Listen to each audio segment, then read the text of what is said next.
Ah! Sorry about that. I just finished 13 Reasons Why.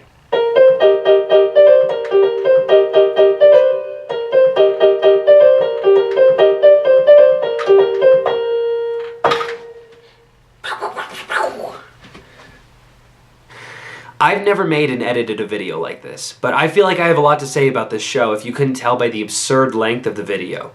Now, a quick synopsis of 13 Reasons Why. It follows this girl named Hannah Baker who killed herself and then sent 13 tapes to her 13 bullies, one of whom is Clay Jensen, our protagonist. This show garners a lot of criticism from people who say that it's only superficially realistic. I'm not going to weigh in on that because I feel like everyone's high school experiences were different. When I was watching season 1 when it first came out with my girlfriend, I was talking about the hot or not list and how that was pretty unrealistic for my high school. She was saying that at her high school, that could have absolutely happened. So maybe I had a different high school experience. Some people have different high school experiences. This show could be realistic. Also, a lot of people are saying that the characters were inconsistent, but I feel like people are a lot more inconsistent than people think they are, so I'm going to avoid that criticism as well. Now, before I get into the meat of the argument, I want to talk about a couple things that I thought were dumb about the show and a couple things that were cool about the show. Did anyone find it weird that the guy who loved the 80s was gay? Everything was better before. You said it, son. Are you sure about that? Why would any human respond like this when their best friend says that their dad might be killed overseas? He'll be in the Middle East somewhere, and he can't tell us where. Probably because it's some country we're not even supposed to be at war with. FML forever. FML forever. FML forever. Why is it that every single jock plays baseball, basketball, and football? Who have you met that does that? Who have you met? A couple things that I really liked about the show. There was great acting, great directing, great cinematography, great music. Catherine Langford's American accent was scary good. And there was this great little line about how the justice system disenfranchises poor people in the season 2 finale. That was a dingling modifier. I gotta fix that. Great point in season 2 finale about how the justice system disenfranchises poor people. Honor, Bryce Walker was released on bail within hours of his arrest, and Justin has been stranded in juvenile detention for almost a month. I'm aware of the timeline. The related case is complete as of today. Justin's plea is in, the paperwork is done. Understood, counselor, but as a minor, he has to be released into custody. I really like that. They didn't need to add that. That was cool.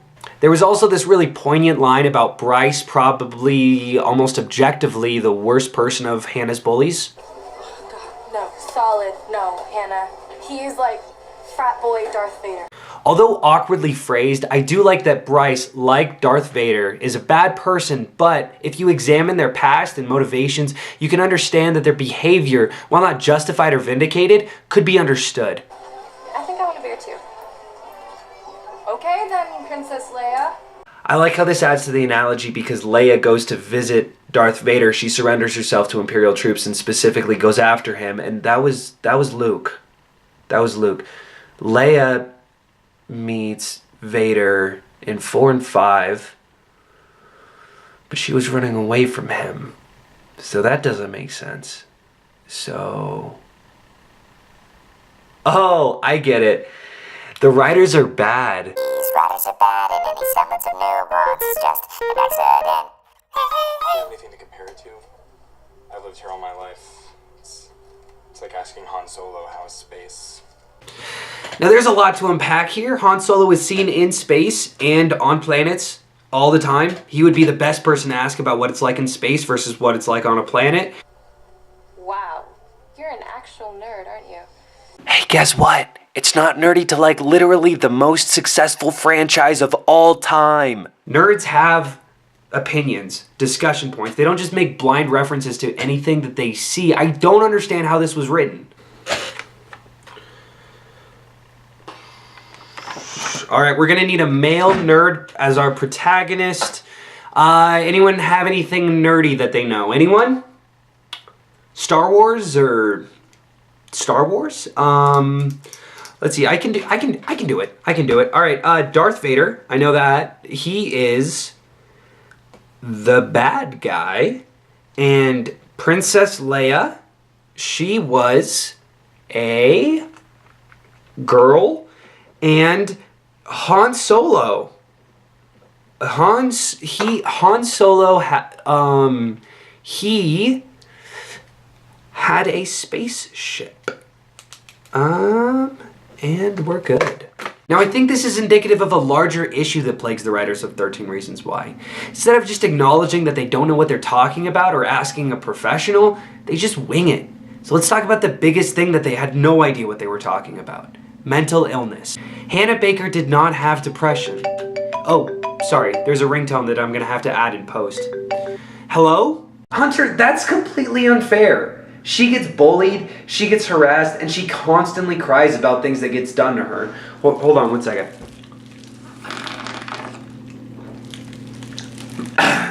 She is a victim, and she absolutely has depression. Cool. Great point, Strawman, but let's talk about the difference between depression and feeling sad. Evolutionarily, it benefits us to be sad. There's a reason we have this emotion. When we receive a negative stimulus, it'll trigger a negative emotion, which will prompt us to start avoiding that negative stimulus. So if something bad happens, we feel bad so that we avoid that bad thing happening again. So sad is just correctly responding to negative stimuli.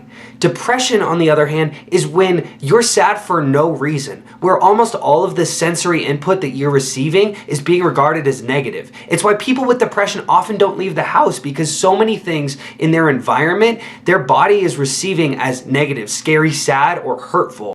So if we use those definitions of depression and being sad, it's clear that Hannah Baker did not have depression. She just had a sad life. Alex said this about Hannah.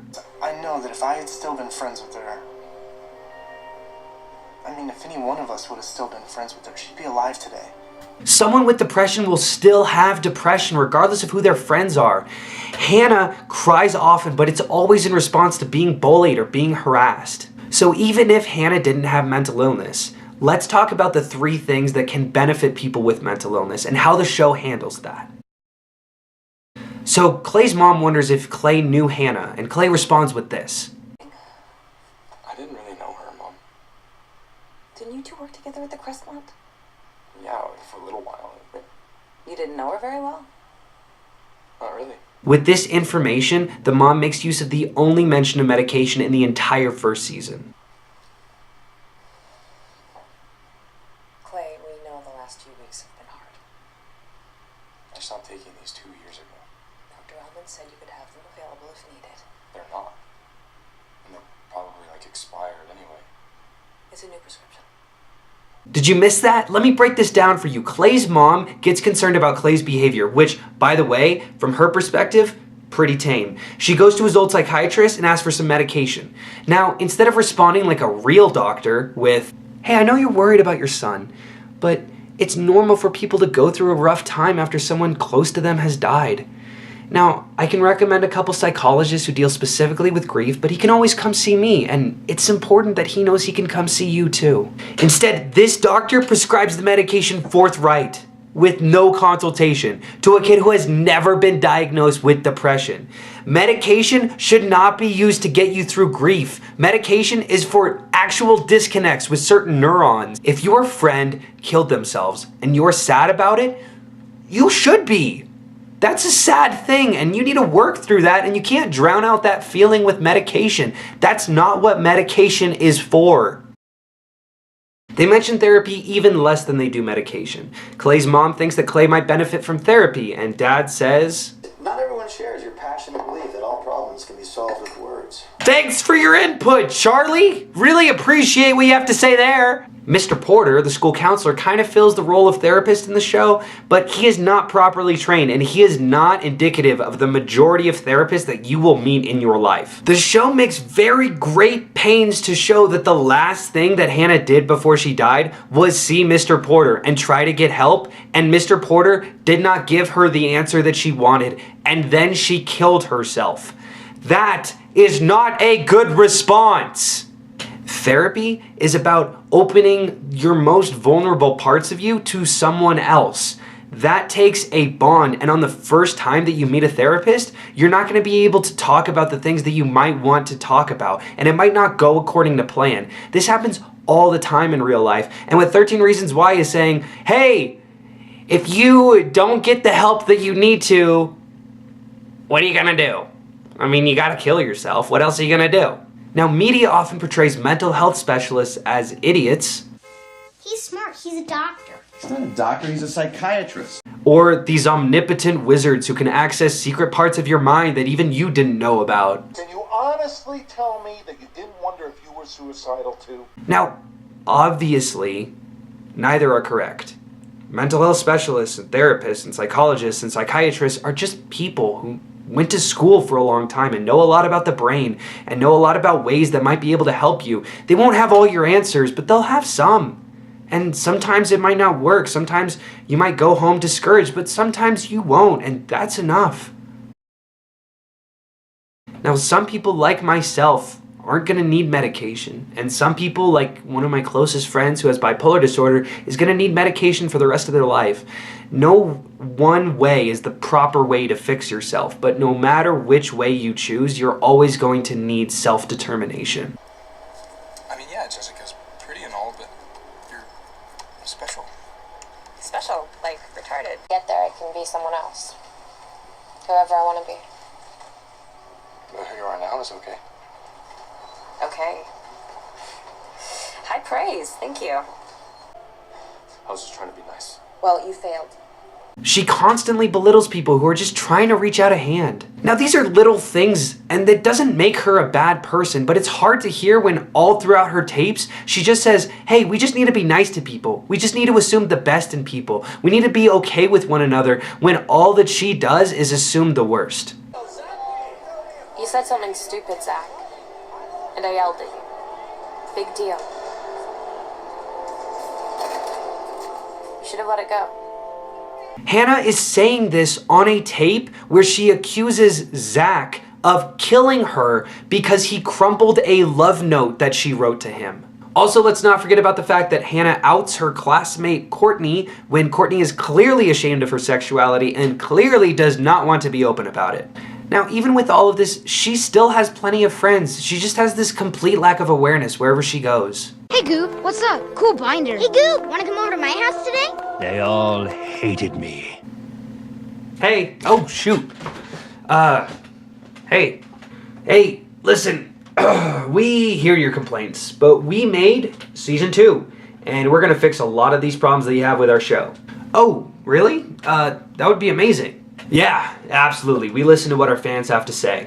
Hey, why do I keep disappearing every time you start talking?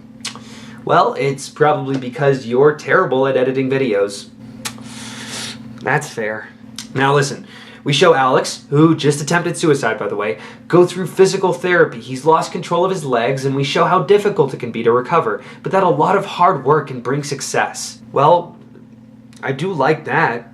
Alex gets very frustrated at the lack of support from family members and is in this very emotional scene that culminates with Jess telling Alex that it was wrong for him to try to kill himself and that he was acting selfishly when he has so many people who depend on him. Honestly, that sounds unexpectedly great. Jess also goes through group therapy and it's a very positive experience. I can't wait to see it.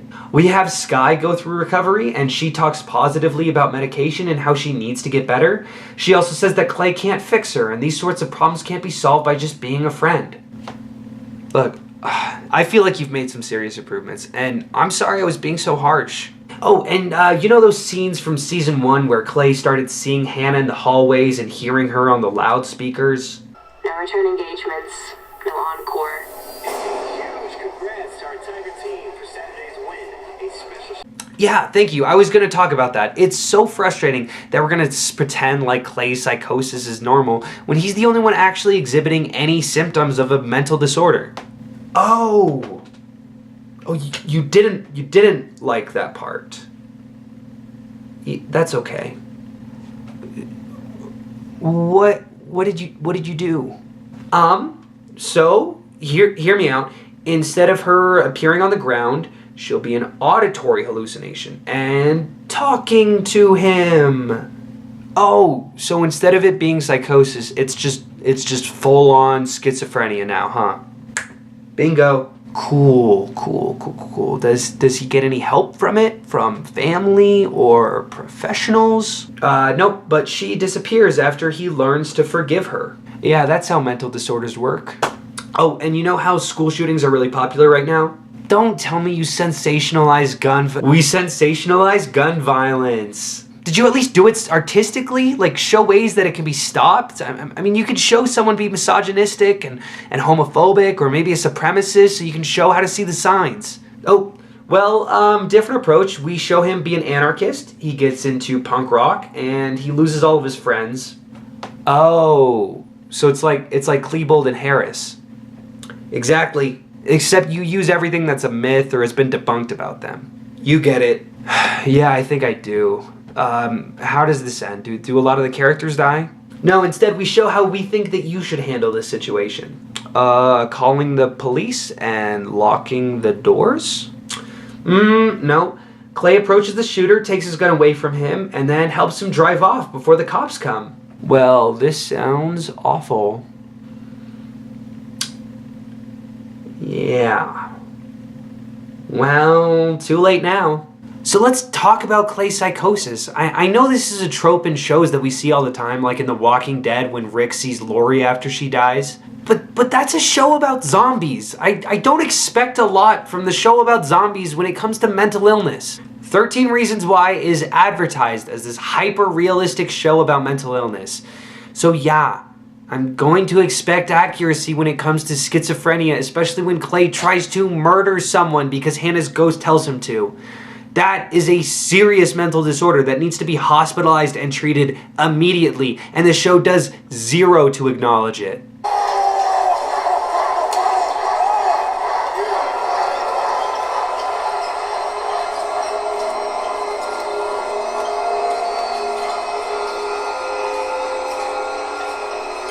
Stop it.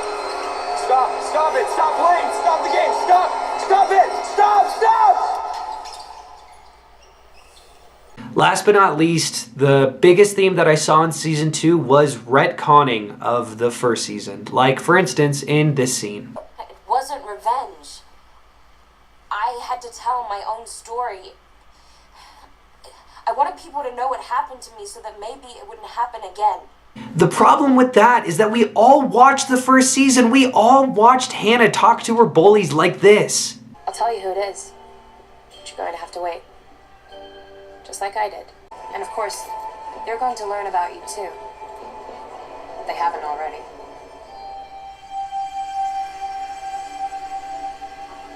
What? Feeling paranoid? I'm going to play mind games with you. Just like you played with me. They were just trying to paint it over with something anyone who saw the first season will know is not true. You were being revengeful. You were. We all saw it. There was a reason why you sent 13 tapes to your 13 bullies and not just posted on social media for anyone who was struggling. He's not sad. Okay, he's getting revenge. You wanted to fill your bullies with guilt and shame, and some of them deserved it. Let's just be honest. But you were also manipulative to people like Clay and Zach, and you justified it with the fact that you're dead now and they have to pay your final wishes. Respect for the dead is only a thing because the dead usually don't do any more damage. The problem with Hannah's suicide tapes is that it's a bigger problem with 13 Reasons Why, and they use people who might exist, I guess, but definitely aren't part of the majority. Most people with schizophrenia aren't violent, and vice versa. Most people who listen to punk rock aren't shooters, and vice versa. Most people who cut don't think that people who kill themselves are weak, and vice versa. And finally, most people who kill themselves are not seeking revenge, and vice versa. They do it because in their broken mind, they honestly truly believe that the world will be a better place without them, as untrue as that might be. They don't try to leave a mark on society. If they wanted to, they would still be alive. The problem with those sort of suicidal thoughts is it doesn't make good television. Honestly, the writers were really close to doing something good and meaningful. I don't know what was going on in their meeting.